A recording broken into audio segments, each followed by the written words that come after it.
Wadhi kaunti ma Kisii kama Doho owito kong'eto mane gimiyo da Baby Sagini mane tweye kuom higni 5 kuom keth mar negolo oko wenge Sagini dwe mar 12 higa mar 2022.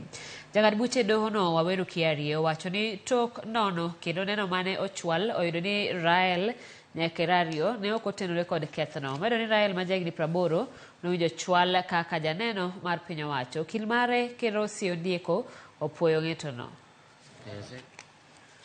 Yes, that is true.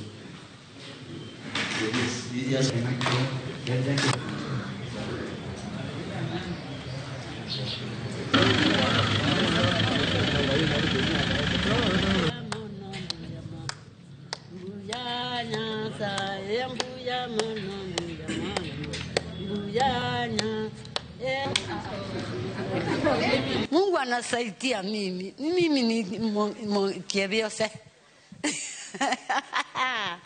Mimi naenda nyumba yangu. Mimi hakuna kitu. Si mimi peke yake nyumba yangu. Hakuna mtoto. Si mtoto hii ni mchukuu. Ni yangu. Mungu anatoa nyumba ya chera. Asante. Anakoka saiti. So as you can see, the lady is happy after having been acquitted of the charges of grievous harm leveled against her.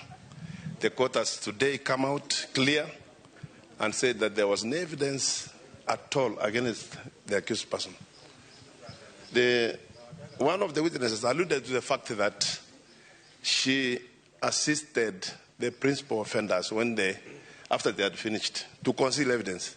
But even that one, the court has said that the investigations were not properly carried to show that she actually participated even